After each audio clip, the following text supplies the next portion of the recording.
that was due to no food, no baby formula to feed this young person. And the UN has released a report that indicates if food is not brought into Gaza, within the next 48 hours, 14,000 more infants will die. And they will die in the arms of their mother or father. All of us are extremely concerned, and I mean all of us, Senator Risch and all the Republican colleagues, and not had signatories on the Republican side. I know that my colleagues on the Republican side are very concerned about the devastating absence of food and medicine and baby formula for 2 million Palestinians that are living in Gaza. And today I'm here to offer a resolution for consideration on which 46 senators on our side agree. And although we've not had signatories on the Republican side. Mr. President, reserving the right to object. Look, first of all, we have no disagreement with the suffering that's going on in Gaza. The problem we have here is, as we heard from both of these speakers, not one word was said as to whose fault this is. This is the fault of a group of people. And that group of people is Hamas. I heard them mention Israel several times. This is not Israel's fault. I heard them mention us, the United States. This is not our fault. I couldn't agree more with Senator Welch when he talks about the fact that we want an immediate ceasefire and for people to be fed there and things to get better there. It is so simple. It is so easy. It is totally in the hands of Hamas. If they release the hostages, they lay down their arms, and they surrender, not one more bullet will be fired, and there will be scads of trucks come into Gaza. That's how this ends. But can we end it? No. If we send trucks in, Senator, you know, you've seen the intelligence on this. When we send trucks of food in there, who eats? The soldiers eat. The Hamas soldiers eat. They starve the women and they starve the children. Not only do they starve them, they use them as human shields. And they set up their facilities, their military facilities, in hospitals, in schools, in mosques, in all kinds of places that they then wring their hands and say, oh my gosh, we've been attacked. Look, this is despicable. This is horrible. This is criminal.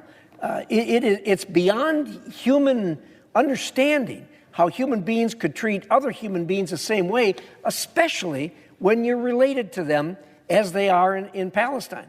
So I agree that this needs to stop. But the first thing that needs to be said is that this is the fault of Hamas, and it is not our fault. And it doesn't matter if we roll trucks in there tomorrow, that food would be taken, it would be stolen, it would be distributed by Hamas to their fighting soldiers, and the dying and the suffering of the women and children would continue. This thing is badly aimed.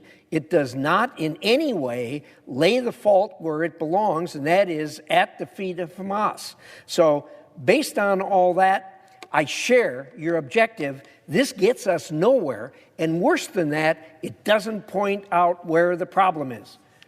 Madam President, I object. Vermont.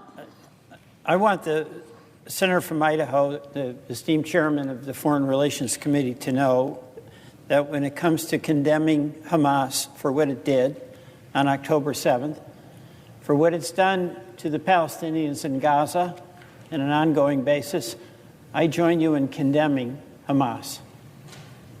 Idaho. Madam President, I want to respond to that. First of all, I commend the senator for his appreciation for the suffering that's going on there. It is horrible. It's despicable. You've seen the photos. You've seen the video.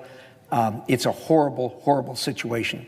One of the difficulties I have with this is he is correct. This resolution does not assign fault, nor does it talk about fault.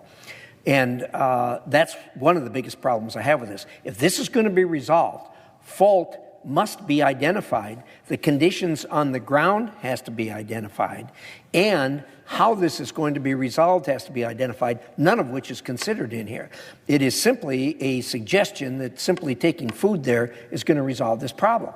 And we have done that. We have food there. It's ready to go in. As I said, 3 things need to happen, and it's in the hands solely of Hamas, not in Israel, not in Netanyahu, not in our president, not in the people of the United States' hands. It's in the hands of Hamas.